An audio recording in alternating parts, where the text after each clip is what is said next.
യേശുമിശിഹായ്ക്ക് സ്തുതിയായിരിക്കട്ടെ. എപ്പോഴെപ്പോഴും സ്തുതിയായിരിക്കട്ടെ. സുഖമല്ലേ? സുഖമായിട്ട് പോകുന്നു. എല്ലാത്തവണ ഞാൻ ചോദിക്കുമ്പോഴും ഒരിക്കലും മാറി ഒരു ഉത്തരം എനിക്ക് കിട്ടാറില്ല. അത് തന്നെ വലിയ സന്തോഷം. പ്രത്യേക അസുഖമൊന്നും ഇല്ലാത്തതുകൊണ്ട് സുഖമായിരിക്കും. അങ്ങനെ എന്നും ഇരിക്കട്ടെ. നമ്മൾ കഴിഞ്ഞ എപ്പിസോഡുകളിലൊക്കെ പറഞ്ഞു വന്നത്, എനിക്ക് തോന്നുന്നു മുമ്പത്തെ എപ്പിസോഡിൽ നമ്മൾ പറഞ്ഞത് മാതാവിൻ്റെ ഒരു മാതൃക കുടുംബജീവിതത്തിൽ എങ്ങനെ വേണം. അതിന് മുമ്പ് പറഞ്ഞത് യൗസേപ്പിതാവിൻ്റെ മാതൃക എങ്ങനെയാണ് നമ്മൾ കുടുംബജീവിതത്തിൽ ആപ്ലിക്കബിൾ ആകുക എന്നൊക്കെയുള്ളതാണ് നമ്മൾ പറഞ്ഞു വന്നത്. അപ്പോൾ ഇപ്പോൾ യൗസേപ്പിതാവും മാതാവും കഴിഞ്ഞ സ്ഥിതിക്ക് അടുത്തയാൾ അവിടെ വന്നുകൊണ്ടിരിക്കുന്നത് ഈശോ ആണല്ലോ. അപ്പം ക്രിസ്തുവിൻ്റെ മാതൃക, ക്രിസ്തു എല്ലാ കാര്യങ്ങളിലും മാതൃകയാണ്. പക്ഷെ എന്നാലും കുടുംബജീവിതത്തിൽ ഭാര്യയ്ക്ക് ഭർത്താവിനെന്നൊക്കെ നിലയിൽ നമുക്ക് ഈശോയുടെ ചില കാര്യങ്ങൾ ഒന്ന് കണ്ടുപഠിക്കുകയാണെങ്കിൽ നല്ലതാണ് എന്ന് എനിക്ക് തോന്നാറുണ്ട്. അപ്പോൾ അങ്ങനത്തെ കുറച്ച് കാര്യങ്ങളെക്കുറിച്ച് പറയാമെന്ന് തോന്നുന്നു. നമുക്ക് ഈ കുടുംബജീവിതക്കാർക്ക് പറ്റിയ രീതിയിൽ ഈശോയുടെ ചില മാതൃകകൾ എങ്ങനെ നമുക്ക് ഒന്ന് അപ്ലൈ ചെയ്യാം എന്നുള്ളത്. കർത്താവ് പറയുന്നുണ്ട്, എന്നെ അനുഗമിക്കാൻ ആഗ്രഹിക്കുന്നവൻ കുരിശുമെടുത്ത് എൻ്റെ പിന്നാലെ വരട്ടെ. അപ്പോൾ നമ്മൾ ക്രൂശനായ ക്രിസ്തുവിനെയാണ് നമ്മൾ അനുകരിക്കുന്നത്. ഒപ്പം ഉത്ഥിതനായ ക്രിസ്തുവിനെ നമ്മൾ അനുഗമിക്കുന്നത്. കുരിശ് വരുമ്പോഴും ഉയർപ്പ് വരുമ്പോഴും ഒരേ രീതിയിൽ ഫേസ് ചെയ്യാൻ പറ്റുക. ഓശാനയുടെ ജൈവിളിയും ദുഃഖവിളിയുടെ കൊലവിളിയും ഒരേ മനസ്സാണ്. അപ്പം അങ്ങനെ ജീവിക്കാനുള്ളൊരു പാഠമാണ് ക്രിസ്തുവിൽ നിന്ന് നമ്മൾ പഠിക്കുക. പിന്നെ എന്നിൽ നിന്ന് പഠിക്കാൻ പറഞ്ഞ ഒറ്റയാളും ലോകത്ത് ഒരാരും പറഞ്ഞിട്ടില്ല, ഞാൻ വിനീതശീലന ശാന്തഹൃദയനുമാണ്, എന്നിൽ നിന്ന് പാഠം പഠിക്കുക, എന്നെ കണ്ടുപഠിക്കുക. അങ്ങനെ പറഞ്ഞപ്പം നമുക്ക് മാതൃകയാക്കാൻ കർത്താവ് മാത്രമേ ഉള്ളൂ. കാരണം യേശു മാത്രമേ പറഞ്ഞുള്ളൂ, എന്നെ കണ്ടുപിടിക്കുക, എന്നിൽ നിന്ന് പാഠം പഠിക്കുക. അപ്പോൾ ആ ഈശോയെക്കുറിച്ച് നമ്മൾ ചിന്തിക്കുമ്പം കർത്താവിന് ഒരുപാട് മുഖങ്ങൾ നമുക്കുണ്ട് മാതൃകയായിട്ട് മാറ്റാൻ വേണ്ടിയിട്ട്. എനിക്കത് ആദ്യമായിട്ട് മനസ്സിൽ വരുന്നൊരു മുഖം, ഈശോയാണ് ഏറ്റവും കൂടുതൽ ക്ഷമിച്ചയാൾ. പ്രത്യേകിച്ചും ഈശോയെ മുറിവേൽപ്പിച്ച, കുരിശിൽ കിടന്നുകൊണ്ട് തന്നെ കർത്താവ് അങ്ങനെ പ്രാർത്ഥിച്ചല്ലോ, ഇവർ ചെയ്യുന്നത് എന്തെന്ന് ഇവർ അറിയുന്നില്ല എന്ന്. കുടുംബജീവിതത്തിൽ നമുക്ക് പല മുറിവുകൾ ഉണ്ടാകാറുണ്ട്, അല്ലെങ്കിൽ ക്ഷമിക്കാൻ പറ്റാത്ത അനുഭവങ്ങൾ വരാറുണ്ട്. അങ്ങനെയാണല്ലോ കുടുംബജീവിതത്തിൻ്റെ ഓരോരോ പ്രശ്നങ്ങൾ വരുന്നത്. അപ്പോൾ ഈ മുറിവേൽപ്പിച്ച ഈശോ, മുറിവേൽപ്പിച്ചവരോട് ക്ഷമിച്ച ഒരു ഈശോയുടെ മാതൃക ഞങ്ങളെങ്ങനെയാണ് ഒന്ന് ഉൾക്കൊണ്ട് പ്രാവർത്തികമാക്കണ്ടേ? കർത്താവിനെ കുറിച്ച് വിളിക്കുന്ന വാക്ക് തന്നെ ദ വൂണ്ടഡ് ഹീലർ എന്നാണ്. മുറിവേറ്റ സൗഖ്യദായകൻ, അതാണ് ക്രിസ്തുവിൻ്റെ പ്രത്യേകത. അപ്പം നമുക്കൊരു മാതൃകയായിട്ട് ക്രിസ്തുവിൽ നമുക്ക് എടുക്കാൻ പറ്റുന്നത്, ആരെല്ലാം എന്തെല്ലാം ദ്രോഹം ചെയ്താലും അവരോടൊക്കെ അങ്ങ് ക്ഷമിച്ചു. കുരിശെ കിടന്നു പോലും പറയുകയാണ്, പിതാവേ ഇവർ ചെയ്യുന്നത് എന്നറിയാൻ ഇവരോട് ക്ഷമിക്കണമേ. അത് ഈശോയ്ക്ക് മാത്രമേ അറിയത്തുള്ളൂ, അറിവില്ലായ്മയോട് ചെയ്തതാണ്. ദൈവപുത്രനാണെന്നുള്ള അറിവില്ലായ്മ കൊണ്ടായിരിക്കാം ചെയ്തത്. ഇവിടെ ഇങ്ങനെ പറയുമ്പം ഈ പ്രാർത്ഥന വേണം ഈ കർത്താവിനെ മാറ്റി പറയാം. എൻ്റെ ദൈവമേ, ഇവന്മാർ ചെയ്തെന്നാന്ന് ബോധ്യപ്പെടുത്തിയിട്ട് ഇവരോട് ക്ഷമിക്കാനേ ഇല്ല. ബോധ്യപ്പെടുത്തിയിട്ട് ക്ഷമിക്കാനില്ല, നിരുപാധി അങ്ങ് ക്ഷമിച്ചേക്കുക. അപ്പം നമ്മളാണെങ്കിൽ നമുക്കൊരു മുറിവ് അതിലും തന്നു കഴിഞ്ഞാൽ എല്ലാം പറഞ്ഞ് എന്നാലും നമ്മൾ കണ്ടീഷൻ വെക്കും. മാത്രമല്ല അച്ഛൻ പറഞ്ഞല്ലോ തന്നെ ബോധ്യപ്പെടുത്താതെ നമുക്ക് വലിയ പാടല്ലേ. എന്നാലും നിങ്ങൾ ചെയ്തല്ലോ എന്നുവെച്ച് പറയാണ്, അറിയാതെ ഞാൻ അബദ്ധം ചെയ്തു പോയതാട്ടോ. ഉടനെ മറുപടി, എന്നാൽ നിങ്ങൾക്ക് മനസ്സിലായല്ലോ, ഓക്കെ മനസ്സിലായെങ്കിൽ അങ്ങ് ക്ഷമിച്ചേക്കാം. പലപ്പോഴും നമുക്ക് സംഭവിക്കുന്ന ഒരു പ്രശ്നമാണിത്. ഇപ്പം നമുക്ക് നിരുപാധികം ക്ഷമിക്കാൻ പറ്റുക. ഇപ്പം നമ്മളെ ഒരുപക്ഷെ ഭർത്താവ് ഒരു സാഹചര്യത്തിൽ വെറുതെ അങ്ങ് അരിശപ്പെട്ടു. ഓർക്കണം, അവൻ്റെ കുട്ടിക്കാലം വളർന്നു വന്ന വഴി, അതുകൊണ്ടായിരിക്കാം ഇവൻ ഇങ്ങനെ പെരുമാറിയത്. ഇവരോട് ക്ഷമിക്കണേ. ക്രിസ്തുവിനെ സംബന്ധിച്ച് ആരെന്ത് ചെയ്താലും അത് ഇങ്ങനെയാണെന്നൊരു വാക്കായിരുന്നു. നമ്മൾ തന്നെ ആകണം. മക്കൾ ചിലപ്പം പേരൻസിനോട് ധിക്കാരത്തിൻ്റെ വാക്ക് പറയും, അറിവില്ലായ്മ കൊണ്ടാണെന്ന് പറയാൻ പറ്റും. ഭർത്താവ് ചില വാക്ക് പറയും, അതിൻ്റെ അറിവില്ലായ്മ കൊണ്ടാണ്. നമ്മൾ ലോകത്തിൻ്റെ അറിവല്ല, ചില കാര്യങ്ങൾ അറിവില്ലായ്മ കൊണ്ട്. അല്ല ഒരിക്കലും ഭാര്യയോട് പെരുമാറാൻ പറ്റുമല്ല. ഭാര്യ പറഞ്ഞ ചില വാക്ക് സാരമില്ല, ഇവിടെ അറിവില്ലായ്മ കൊണ്ടാണ്. അമ്മായിമ്മ പറഞ്ഞൊരു വാക്ക് മരുമോള് വേണം, അറിവില്ലായ്മ കൊണ്ട്. അമ്മായിമ്മ പറയണം, ആ പുതിയ കൊച്ചല്ലേ പെണ്ണല്ലേ, അതിൻ്റെ അറിവില്ലായ്മയാണ്. അങ്ങനെ ലെറ്റ് ഗോ എന്ന രീതിയിൽ എടുക്കാൻ പഠിച്ചാൽ ജീവിതത്തിൽ നമുക്കും മുറിവേറ്റ സൗഖ്യദായകർ ആകാൻ പറ്റും. നമുക്ക് മുറിവുണ്ടെങ്കിലും ചുറ്റുമുള്ളവർക്ക് അവിടെ കണക്ക് കൂട്ടലോ അതങ്ങനെയല്ല ഇതെങ്ങനെയല്ല, യുക്തിക്കൊന്നും ഒരു നിലയില്ല. ജസ്റ്റ് ഇങ്ങനെ പറയാം. ഈശോയ്ക്ക് അതല്ലായിരുന്നോ ആരോടേക്ക് ക്ഷമിക്കാൻ പറഞ്ഞ്? അന്യമായി വിധിച്ച പീലാത്തോസിനോട്. ആണി അടിച്ചവന്മാർ, ചാട്ടി അടിച്ചവർ, കൽത്തൂണി കെട്ടിയവർ, കൂക്കി പിടിച്ചവർ, കുരിശ് തോളിൽ അമുക്കി വെച്ചവർ, ഇവരോടൊക്കെ ക്ഷമിക്കാനാ അറിവില്ലായ്മ. എൻ്റെ ജീവിതത്തിലുണ്ട് കുരിശ് പണിയുന്നവർ, കുരിശ് തറയ്ക്കുന്നവർ, ഈ സ്വർണ്ണക്കിരീടം വെക്കേണ്ട തലയിൽ മുൾക്കിരീടം വെക്കുന്നവർ, പലരും. അതെല്ലാം ഇതേ ലോകത്ത് ആവർത്തിക്കുമ്പോൾ ഭൗതിക തലത്തിൽ ചിന്തിച്ചാൽ പോരാ, വിശ്വാസ തലത്തിൽ ഇങ്ങനെ പറയാൻ പറ്റുക എന്നുള്ളതാണ്. ഞാനെന്നറിയാം എൻ്റെ ഒരു അനുഭവം ഇങ്ങനെ മനസ്സിലോർക്കാം. ഇപ്പം എന്നോട് ആരെങ്കിലും ഇങ്ങനെ പെരുമാറുവാണെങ്കിൽ എനിക്ക് ആദ്യത്തെ ഒരു അരമണിക്കൂർ കഴിഞ്ഞ് ഇങ്ങനെ ക്ഷമിക്കാൻ പറ്റുന്നുള്ളൂ. ആദ്യമേ ആ ദേഷ്യവും പ്രയാസവും ദുഃഖവും ഒക്കെ വരും. പിന്നെ നമ്മളിതുപോലെ ഇന്ന് ധ്യാനിച്ച് പ്രാർത്ഥിച്ചൊക്കെ കഴിഞ്ഞാൽ ചിലപ്പോൾ നമുക്ക് പിന്നെ അവരോട് ക്ഷമിക്കാൻ പറ്റും. അതൊരു വലിയ പ്രശ്നമാണോ? ഇല്ല, മനുഷ്യർക്ക് അത്രേ പറ്റുള്ളൂ. മനുഷ്യത്രേ പറ്റുള്ളൂ അല്ലേ? നമുക്കിനെ നമ്മളെ വിഷമിപ്പിക്കുന്ന രീതിയിലോ അല്ലെങ്കിൽ മോശമാക്കുന്ന വർത്തമാനങ്ങളോ പറയുമ്പോൾ ഓൺ ദ സ്പോട്ടിൽ തന്നെ ഇങ്ങനെ പറയാൻ പറ്റുന്നില്ലല്ലോ എന്ന് ഞാനിങ്ങനെ വിചാരിക്കുമായിരുന്നു. പക്ഷെ അതൊരു വലിയ പ്രശ്നമാണോ? അല്ല, കുറച്ച് കഴിഞ്ഞിട്ടാണെങ്കിലും തീരുമാനം ക്ഷമിക്കാനുള്ള സാഹചര്യം കിട്ടിയാൽ ക്ഷമിക്കുക അല്ലേ? മനസ്സ് വെച്ചോണ്ടിരിക്കാതിരിക്കുക. കാലാകാലം നമ്മൾ ചുമന്നുകൊണ്ടിരിക്കാതിരുന്നാൽ മതി. വിട്ടുകളയുക, ക്ഷമിക്കുക. അതുപോലെ തന്നെ അപ്പം അങ്ങനെ ഒരു കാര്യം, അപ്പം മുറിവേൽപ്പിച്ചാലും നമ്മൾ ക്ഷമിക്കാൻ പഠിക്കുക, അതൊരു പ്രധാനപ്പെട്ട കാര്യമാണ്. പിന്നെ ഈശോയ്ക്ക് ഒരു വലിയ ഭാവമൊന്നുമില്ലായിരുന്നു. ഈശോ സത്യത്തിൽ ഈശോ ആണല്ലോ വലിയ സംഭവം എല്ലാം ചെയ്തത്.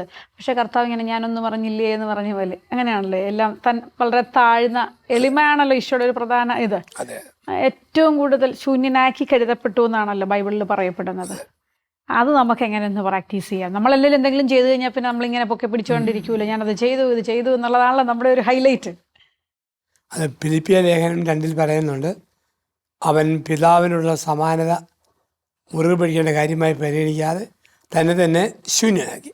അവിടെയാണ് യേശുവിൻ്റെ സ്വയശൂന്യവൽക്കരണം നമ്മൾ കാണുന്നത്. പക്ഷെ ജീവിതം മുഴുവൻ പിന്നെ ഈ ശൂന്യവൽക്കരണമാണ്.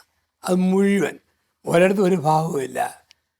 പിറന്നത് ദൈവത്തിൻ്റെ പിറകെടുക്കുക, ആകെപ്പാടെ ഗോമൂത്രം വൈക്കോല് ചാണകം പശുക്കൂട്. നീ കൊട്ടാരത്തിൽ പിറക്കേണ്ടവനല്ലേ, ഇത് മതി. നമ്മൾ കാണുന്നുണ്ട് മുഴുവൻ വാടകയാണ്, മുഴുവൻ വാടക. ജനിക്കാനെടുത്ത സ്ഥലം പശുക്കൂട്, ഇനി സത്രമാണെങ്കിൽ വാടക, ഓശാനിക്ക് കയറാൻ കഴുതയെടുത്തത് വാടക, കല്ലറ അരിമത്തേക്കാരൻ ജോസഫിൽ നിന്ന് മേടിച്ചതാണ്. സ്വന്തമായിട്ടൊന്നുമില്ല, ഒരു ഭാവവുമില്ല. ഇതെല്ലാം ഒറ്റ വാക്കിനാൽ ഉണ്ടായിട്ടെന്ന് പറഞ്ഞാൽ മതി. അതാണ് ക്രിസ്തുവിൻ്റെ സ്വഭാവം. ദൈവത്തിനായ ക്രിസ്തു ഒരു ഭാവവുമില്ല, ഭൂമിയോളം താന്നു വിലയുള്ളവനായി മാറി. അപ്പം നമുക്കൊരു മാതൃക തരുന്നത് വലിയ ഭാവങ്ങളോ ജാടകളോ നമ്മൾ കാണിക്കരുത്. വലിയ സൗന്ദര്യമില്ലാത്തവരാണ് ഒരുപാട് മേക്കപ്പ് നടത്തും. സാമാന്യം വർക്കത്തുള്ളവർക്ക് മിനിമം മതി. ചില ഇങ്ങനെ വേഷമൊക്കെ ധരിച്ച് ആഭരണമൊക്കെ അണിഞ്ഞ് ഇമ്പ്രഷൻ കൊടുക്കാൻ, കാരണം ഉള്ളില്ല. അതുകൊണ്ടാണ് ഒത്തിരി ഇത് വരിക. ഇത് മനുഷ്യനും ഇങ്ങനെയുണ്ട്, എല്ലാ രീതിയിലുമുണ്ട്. ഒട്ടും ഒന്നുമില്ലാത്ത അകം പൊള്ളയാണോ ഭയങ്കര ഷോ. ആണ് മലയാളത്തിൽ പറഞ്ഞൊരു എക്സ്പ്രഷനുണ്ട്, ശൂന്യമായ പാത്രം ഒരുപാട് സ്വരം കേൾപ്പിക്കും. And empty vessel makes much noise. Aluminium പാത്രം കാലിയാണോ കൊണ്ടുമ്പോൾ ഭയങ്കര മുഴക്കോ, നിറയെ അരിയോ പരിപ്പ് ഇട്ട് വെക്കുക, കൊണ്ടുമ്പോൾ ശബ്ദമില്ല. ഇതുപോലെയാണ് ഉള്ളു നിറഞ്ഞ മനുഷ്യർക്ക് ഭാവങ്ങളില്ല, അവർക്ക് ഗമയില്ല, അവർ സിമ്പിളായിട്ട് നടക്കും. അപ്പം കർത്താവ് നമ്മളെയും പഠിപ്പിക്കുന്നു, എന്നെ അനുഗമിക്കാൻ പറയുമ്പം ഈ ഒരു എളിയ ശീലം അത് നമ്മൾ പഠിക്കണം. ഒരിക്കലും എനിക്ക് നല്ല പൈസ ഉണ്ടടി, ഞാനുള്ളതുകൊണ്ടാണ് നീയും മക്കളും ചിലവഴിക്കുന്നത്, ആ ഭാവം പാടില്ല. ഇയാൾക്ക് വലിയ പണിയൊന്നുമില്ല, എൻ്റെ ശമ്പളം കൊണ്ടാണ് കുടുംബം വന്നു, ആ ഭാവമില്ല. അല്ലെങ്കിൽ ഞങ്ങൾ വലിയ പണക്കാരാണ്, നിങ്ങൾ ഈ മക്കുടിൽ ഞങ്ങൾ തമ്മിൽ ആരാ, ആ ഭാവമില്ല. അപ്പം അങ്ങനെ അതുകൊണ്ടാണ് നല്ല ചില പണമുള്ള ചില മനുഷ്യർ നൂല് പോലെ സ്വർണ്ണമാല ഇടുകയുള്ളൂ. വേറെ ചില കഥകളി പോലെ എല്ലാം ഇങ്ങോട്ട് ചുമന്ന് നടക്കുന്നതാണ്. കാണുമ്പോഴറിയാം തറയാണ്, വെയിറ്റ് ഇല്ല, നമുക്ക് കാണുമ്പോഴറിയാം. കാരണം ലാളിത്യമില്ലല്ലോ. അത് വേഷമാണേലും അത് ആഭരണമാണേലും അകം പൊള്ളയാണോ പുറത്ത് ഒരുപാട് ഗോഷ്ഠി കാണിക്കും. അകം നിറഞ്ഞവന് എന്നാ കാണിക്കാൻ, എല്ലാം സൃഷ്ടിച്ചവന് പിന്നെ എന്നതാ കാണിക്കാനുള്ളത്? അത് മതിയല്ലോ. അതിന് ചിന്ത ഒരമ്മയ്ക്കും അപ്പനും ഒക്കെ വേണം. കുടുംബത്തെ പാലിക്കുന്ന ദൈവത്തിൻ്റെ ദൃശ്യമതി പങ്കെടുക്കുന്ന ഞാൻ ഇത്രയും മതി, ഒരു ഗമയം വേണ്ട, ആ എളിമ പിന്നെ. അതുപോലെ തന്നെ ഈശോയുടെ ഒരു പ്രത്യേകതയായിരുന്നു, ഈശോ എന്ത് ചെയ്താലും ഒരു താക്കീത്, ആരോടും പറയണ്ട, ഞാനിങ്ങനെയൊക്കെ ചെയ്ത് 4 പേര് അറിയൊന്നും വേണ്ട. നമ്മൾ നേരെ തിരിച്ചാണല്ലോ, എന്ത് ചെയ്താലും നമുക്ക് അല്ലേ. അപ്പൊ ഇവരുടെ നിശബ്ദമായ ഒരു പ്രവൃത്തികളായിരുന്നു ഈശോയുടെ. വലിയ പബ്ലിസിറ്റി ഒന്നും വേണ്ട എന്നുള്ള ഒരാളായിരുന്നു. പക്ഷെ ഇത് സോഷ്യൽ മീഡിയ ഒക്കെ ഭയങ്കര ട്രെൻഡാണ്. കുടുംബത്തിൽ പോലും എന്ത് ചെയ്താലും നമ്മൾ 4 പേരെ അറിയിക്കണം എന്നുള്ളതാണ് ട്രെൻഡ്. പക്ഷെ എന്നാലും നമുക്ക് അതെങ്ങനെ ഒന്ന് പ്രാക്ടീസ് ചെയ്യാം, വളരെ നിശബ്ദമായ രീതിയിൽ ഓരോ സുവിശേഷ പ്രവൃത്തികൾ. ഈ ചിലരുണ്ട് ഹോട്ടലിൽ കയറി കഴിക്കുമ്പം കഴിക്കുന്ന ഭക്ഷണത്തിൻ്റെ ഫോട്ടോ എടുത്തിട്ട് ഇടും. നല്ല കാര്യമാണ്, അത് കഴിക്കാനുള്ളതാണ്. അത് അത്രയും ബിലോ സ്റ്റാൻഡേർഡാണ് അത് അങ്ങനെ ഇടുന്നവരെ. വളരെ നാണം കെട്ട മനുഷ്യരാ, ഇടാൻ പാടില്ല. പക്ഷെ ഇന്ന് വയറ് കയറി എത്രയോ കുഞ്ഞുങ്ങളുണ്ട് ഈ ലോകത്ത്. ഇതൊരു അഹങ്കാരമാണ്. ഞാൻ കഴിക്കുന്ന ഭക്ഷണം, അതിൻ്റെ ഫോട്ടോ, ഞാൻ അത്രയേ ഉള്ളൂ, ഞാൻ തറയാണ്, അതുവഴിയാണ് കാണിക്കുക. അപ്പം ഇങ്ങനെയുള്ള ഒരു ലോകത്താണ് ക്രിസ്തുവിൻ്റെ ഒരു മാതൃക. പല ആരോടും പറയേണ്ട. നമ്മുടെ വിശ്വാസം കൗദാശിക ജീവിതമാണ്, കൗദാശിക ജീവിതം. അവൻ്റെ ശരീരം അപ്പമായിട്ട് കാണിച്ചു എമ്മാവൂസിൽ. പിന്നെ അതേ ഉള്ളൂ. 2000 വർഷങ്ങളുടെ സഭാ പാരമ്പര്യം തിരുവോസ്തിയിൽ അവനെ കാണുന്ന. ഇപ്പം ഇവിടെയാണ് ക്രിസ്തുവിൻ്റെ വാക്ക്, അധികം ഷോ വേണ്ട, പറഞ്ഞു ആരോടും പറയണ്ട. എന്നപ്പോൾ ചോദിക്കാൻ വരെ പിന്നെ എന്താ ഞങ്ങളെ കാണിച്ചത്? ഇല്ല, തമ്പുരാൻ്റെ മനസ്സതാ, ആരോടും ഷോയും വേണ്ട, അങ്ങ് പൊക്കോളുക. നല്ല അന്തസ്സുള്ള അപ്പനായിട്ട് മാന്യനായിട്ട് വീട് നോക്കി അങ്ങ് പൊക്കോളുക. ഒരു നല്ല ഭാര്യയായി അമ്മയായി കുടുംബം നോക്കി അങ്ങ് പൊക്കോളുക. ചെയ്യാൻ പറ്റുന്ന ചാരിറ്റിയൊക്കെ ചെയ്തോളുക. അതിന് പത്രത്തിൽ പരസ്യമോ ഫോട്ടോയൊന്നും അല്ല. അത് ലോകം നന്നാവൊക്കെ, നമ്മളായിട്ട് ഇടാൻ വേണ്ടി ശ്രമിക്കരുത്. കാരണം കർത്താവ് അതാണ്, അവൻ അങ്ങനെ ഒരു ഷോ ആഗ്രഹിക്കുന്നവനല്ല. അങ്ങനെയാണെങ്കിൽ ലാസർ ഉയർപ്പിച്ചെന്ന് പറഞ്ഞ് അന്നത്തെ പബ്ലിസിറ്റി മൊത്തം കൊടുത്ത് യൂദയ സമറിയ ജെറുസലേം ഓടി നടക്കാൻ പറ്റും വേണ്ട. ദൈവസ്വഭാവം അതാണ്. ഇത് മറ്റേ മനുഷ്യൻ്റെ പച്ച മനുഷ്യൻ്റെ അധമ സ്വഭാവമാണ് ഇവിടെ നമ്മൾ കാണിക്കുന്നത്. അപ്പം ഇന്ന് അങ്ങനെയുള്ള പ്രശസ്തിക്ക് വേണ്ടി അത് മനഃപൂർവ്വം ആഗ്രഹിക്കുക. ഒത്തിരി കാര്യം വരാം, കാലം കഴിയുമ്പം പലതും പുറകെ വരും, പ്രശസ്തി വരും, പേര് വരും. അതായത് സ്വയം ഉണ്ടാക്കുന്നതല്ല, സ്വയം ഉണ്ടാക്കുന്നതല്ല, അത് ദൈവവും കാലവും തരുന്നതാണ്. അല്ലാത്തതെല്ലാം അപകടമാണ്.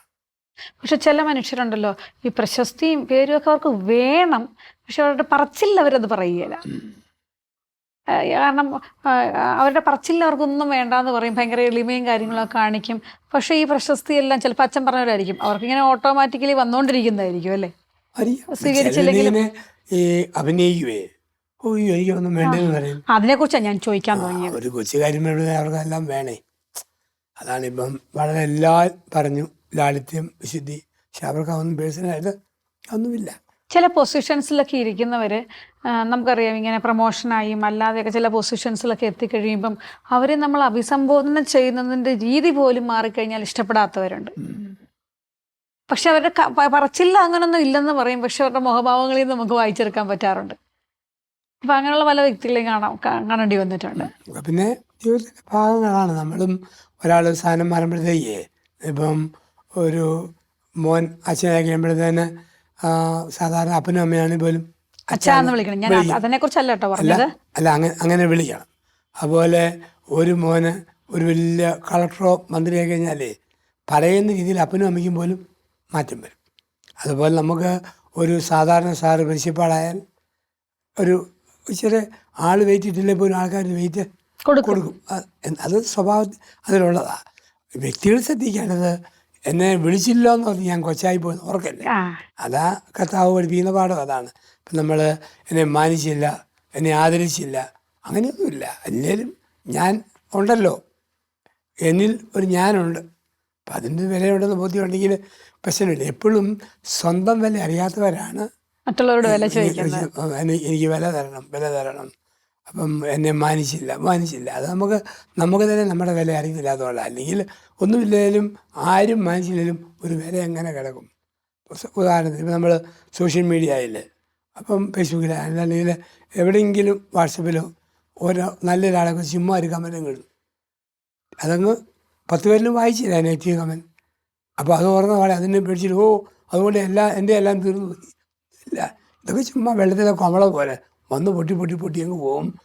നമ്മൾ യഥാർത്ഥ ഒഴുക്ക് അതുപോലെ അങ്ങ് തുടങ്ങും. ഇത് കുടുംബജീവിതത്തിൽ ഇത് വളരെ പ്രധാനപ്പെട്ട ഒരു പോയിന്റാണ്. കുടുംബജീവിതത്തിൽ പലർക്കും തോന്നുന്ന ഒരു കാര്യം, എനിക്കൊരു വിലയില്ല, അല്ല എനിക്കൊരു വില തരുന്നില്ല, എന്നെ വേണ്ട രീതിയിൽ മാനിക്കുന്നില്ല, മക്കള്, കെട്ടിയവൻ, അല്ലെ ഭാര്യ, അപ്പൻ, അമ്മ എന്നൊക്കെ പറഞ്ഞൊരു തോന്നലിൽ അവനവൻ തന്നെ ഒരു വില കൊടുക്കുക അല്ലേ. ഈ ലൂക്കാ 15 ധൂർത്തപുത്രൻ്റെ ഉപമയിലെ ചേട്ടൻ, ആ ചേട്ടൻ കോംപ്ലക്സ് നമുക്ക് എല്ലാവർക്കും ഉണ്ട്. ധൂർത്തപുത്രനെ സഹിക്കുക ചേട്ടൻ കോംപ്ലക്സ് ആണ് ഏറ്റവും ശല്യം. എന്താണ്? അവനെല്ലാം കൊടുത്തു, എനിക്കൊന്നുമില്ല. ഇല്ല. എന്നിട്ട് അവസാനം ഒരു വാക്കാണ്, ഞാൻ ഈ വീട്ടിൽ ഒരു ദാസനെ പോലെ പണിതു. ആര് പറഞ്ഞു അങ്ങനെ? അങ്ങനെ പണിയാൻ അപ്പം പറയാം, അല്ല നീ ദാസനെന്ന് അപ്പം പറഞ്ഞു. ആരും പറഞ്ഞു? അവന് സ്വയം തോന്നുവാണ്. ഇതുപോലെയുണ്ട് ചില പെണ്ണുങ്ങൾ, ഞാൻ ഈ വീട്ടിൽ അടിമയെ പോലെ അടുക്കളയെ പണിയുന്നു, കെട്ടിയവൻ ഞാൻ ഒരു പണിക്കാരനെ പോലെ പണിയുന്നു. സ്വയം വില കുറയ്ക്കുന്നതാ. അതുപോലെ ചില ഭാര്യമാർക്ക് എത്ര വർഷങ്ങൾ കഴിഞ്ഞാലും അവർക്ക് അവരുടെ വീടായിട്ട് തോന്നുകയില്ല. നമ്മളിങ്ങോട്ട് വന്ന് കയറിയവർ എപ്പോൾ വേണേലും ഇറങ്ങിപ്പോകാം, പക്ഷെ അങ്ങനെ തോന്നാനേ പാടില്ലല്ലോ. ചെന്ന് കയറി കഴിഞ്ഞാൽ പിന്നെ നമ്മുടെ വീടല്ലേ. മാതാപിതാക്കളെ വിട്ടു പോന്നു, ഇതാണ് എൻ്റെ വീട്. അപ്പം അങ്ങനെ എടുക്കണം. അങ്ങനെയൊക്കെ എടുക്കുമ്പോൾ അറിയാതെ എളിമയും വരും. അങ്ങനെ എടുത്തില്ലെന്ന് വരിയിൽ ഒരു ഞാൻ ഭാവം എന്നിൽ നിൽക്കും. അങ്ങനെ വന്നു കഴിയുമ്പോഴത്തേക്ക് എളിമയും ഇല്ലാതെ മനുഷ്യരായിട്ട് നമ്മളങ്ങ് മാറും. ഇനി ഞാൻ ഓർക്കാം, ഇനി ഈശോയുടെ എനിക്ക് വളരെ ഇഷ്ടപ്പെട്ട ഒരു കാര്യം, ഈശോ നല്ലൊരു കേൾവിക്കാരനായിരുന്നു. ശ്രദ്ധയോടെ ഈശോയുടെ അടുത്ത് വന്നവരെയും പറഞ്ഞവരെയൊക്കെ ഈശോ കേട്ടിട്ടുണ്ട്. ഈശോ ഒത്തിരി കാര്യങ്ങൾ അങ്ങോട്ട് പറഞ്ഞിട്ടുണ്ട്, പക്ഷെ എന്നാലും ഈശോ നല്ലൊരു ലിസണറായിരുന്നു. പലപ്പോഴും നമ്മൾ കുടുംബജീവിതത്തിൽ ലിസണിങ് സ്കില്ലിനെ പറ്റി അച്ഛൻ ഒത്തിരി പറഞ്ഞിട്ടുമുണ്ട്. അപ്പോൾ ശ്രദ്ധിച്ച് കേൾക്കുന്ന ഒരു ഈശോയെ ഒന്ന് പരിചയപ്പെടുത്താവോ? അത് ഈശോയുടെ പരിശീലിതം മുഴുവൻ അങ്ങനെയാണ്, എല്ലാവരും കേൾക്കാനായിട്ട് മനസ്സ് കൊടുത്തു. അപ്പം അതിൻ്റെ ക്ലൈമാക്സ് നമ്മൾ കാണുന്നത് ലൂക്കാ 24 എമ്മാവുസിലേക്ക് പോയ ശിഷ്യന്മാർ അവരിങ്ങനെ പോകുമ്പോൾ ഈശോ പറയാന്നിട്ട് ചോദിച്ചു, നിങ്ങൾ ആരെക്കുറിച്ചാണ് പറയുന്നത്? എന്ത് കാര്യങ്ങളാണ് പറയുന്നത്? അപ്പം വേണമെങ്കിൽ ഈശോയ്ക്ക് ഇതെല്ലാം കേട്ടിച്ച് അങ്ങോട്ട് പറഞ്ഞാൽ പോരെ, നിങ്ങൾ പറയുന്ന കക്ഷി ഞാൻ തന്നെയാണ് കേട്ടോ, എന്താണ് പ്രത്യേകിച്ചുള്ളത്? ഒന്നുമില്ല. അപരിചിതനെ പോലെ ഉമ്മ കേൾവിക്കാരൻ. അപ്പം ഇവർ ഓരോന്നും പറഞ്ഞു, എന്നിട്ടും കേട്ടു കേട്ട് കഴിഞ്ഞപ്പോൾ ഒരു കറക്ഷൻ കൊടുത്തു. മന്ദബുദ്ധികളെ പോഷന്മാർ മോശ തുടങ്ങി തന്നെക്കുറിച്ച് പറഞ്ഞതെല്ലാം അവർക്ക് വ്യാഖ്യാനിച്ചു കൊടുത്തു. എന്ന് പറഞ്ഞാൽ പഴയ നിമിത്തി പറഞ്ഞതെല്ലാം തന്നെക്കുറിച്ച് തന്നെയാണ്, ഈശോ തന്നെ വ്യാഖ്യാനിച്ചു കൊടുക്കുകയാണ്. അപ്പോൾ അതാണ് ശ്രദ്ധ എന്ന് പറയുക. അത് നമ്മൾ ഓർക്കണം. ശരിക്കും ശ്രദ്ധിച്ച് കേൾക്കുന്ന ആൾക്ക് തിരുത്താനുള്ള മോറൽ പവർ. ഉദാഹരണം, മക്കളെ കേൾക്കുന്ന അമ്മയ്ക്കും അപ്പനുമേ മക്കളെ തിരുത്താൻ പറ്റും. ഭാര്യയെ കേട്ടിട്ട് വേണം ഭർത്താവ് കറക്ഷൻ പറയാൻ. നമുക്ക് റെഡിമെയ്ഡ് ക്യാപ്സൂളാണ്. ഭാര്യ ഭർത്താവിനെ കേട്ടിട്ട് വേണം പറയാൻ. ഈ കേൾവിയില്ല. അപ്പം അങ്ങനെ വരുമ്പോൾ എന്ത് സംഭവിക്കും? മക്കളെ കേൾക്കാതെ കറക്ഷൻ കൊടുക്കും പേരൻസ്. ഇവിടെ അപകടം ആരംഭിക്കും. നമുക്ക് ശ്രദ്ധിച്ച് കേൾക്കുക, കേട്ടിട്ട് തിരുത്തുക. ഇതാണ് ക്രിസ്തു പഠിപ്പിക്കുന്ന മാതൃക. ഒരു നല്ല ഗുരു, ഒരു അധ്യാപകനാകാം, അച്ഛനാകാം, അപ്പനാകാം, അമ്മയാകാം, ആരുമാട്ടെ. ബേസിക് ക്വാളിറ്റിയാണ് ലിസണിങ് പവർ. ശാന്തമായിട്ട് കേൾക്കുക, കേൾക്കാനുള്ള മനസ്സ്. ചില കാര്യം ഇഷ്ടമില്ലാതെ കയറി വന്നാലും ചാടി ഉത്തരം പറയല്ലേ. ചുമ്മാ സൈലൻറ്റ് ലിസണറായിട്ട് ശാന്തമായ കേൾവിക്കാരൻ നമ്മൾ ഇരിക്കാൻ പഠിക്കണം. വീട്ടിലൊക്കെ കിട്ടിയവർ ഒരുപാട് അരിശപ്പെടുമ്പോഴത്തേക്ക് ചാടി പറയല്ല, കേട്ടേച്ച് ഒന്നും ഇല്ലാതെ എഴുന്നേറ്റ് പോകൂ. കുറച്ച് കഴിയുമ്പോൾ ഭർത്താവിന് ഒരു കുറ്റബോധം തോന്നും. ഭാര്യ ഏതാണ്ടൊക്കെ പറഞ്ഞു, ഭർത്താവ് ഒന്നും ഇല്ലാതെ മാറിപ്പോയി. അതുകൊണ്ടാണ് എപ്പോഴും പറയുന്നത്, ദാമ്പത്യത്തിൽ ശ്രദ്ധിക്കേണ്ട ഒരു പ്രധാന പോയിൻ്റാണ് കോപം വരുമ്പോൾ മിണ്ടരുത്, അരിശം വരുമ്പോൾ മിണ്ടരുത്. അപ്പം അങ്ങനെ ഇരിക്കുന്നൊരവസ്ഥയുണ്ട്. നമുക്ക് പ്രാർത്ഥിക്കേണ്ട ഭാഗ്യം ഇതാണ്, ഒരു അപ്പൻ അമ്മ എന്ന രീതിയിൽ മക്കളെയും കുടുംബത്തെയും കേൾക്കാൻ ശ്രമിക്കാനുള്ള കഴിവ് തരണേ. ഒരു കർത്താവ് നല്ല കേൾവിക്കാരനാണ്, ശ്രോതാവാണ്. ഇതുപോലെ നമ്മളും മറ്റുള്ളവരെ ശ്രവിക്കുന്ന ആളായിട്ട് മാറും.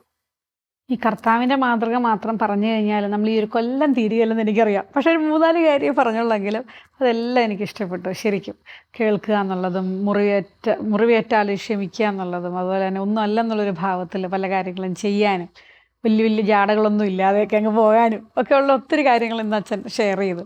അപ്പോൾ ഇനിയുള്ള ഏതെങ്കിലുമൊക്കെ എപ്പിസോഡുകൾ നമുക്ക് ബാക്കി ഇതൊക്കെ പറയാം എന്ന് ഞാൻ ആഗ്രഹിക്കുകയാണ്. അപ്പോൾ ഇതും ഒരു തുടർച്ചയാണ് ഈ എപ്പിസോഡും. കാരണം ക്രിസ്തുവിനെ പറ്റി പറഞ്ഞാൽ ഇനി പറയേണ്ടത് സഭയാണല്ലോ. അപ്പോൾ സഭയുടെ മാതൃകയും കൂടെ പറഞ്ഞാൽ മാത്രമേ ഉള്ളൂ നമ്മുടെ ഈ എപ്പിസോഡ് തീരുള്ളൂ. അപ്പോൾ അതുകൊണ്ട് ഇതൊരു തുടർച്ചയാണ്. പക്ഷേ ഇന്നത്തെ സമയം കഴിഞ്ഞത് കൊണ്ട് നമുക്ക് ഈ എപ്പിസോഡ് ഇവിടെ അവസാനിപ്പിക്കാം. അടുത്ത എപ്പിസോഡിൽ കാണാം. Thank you.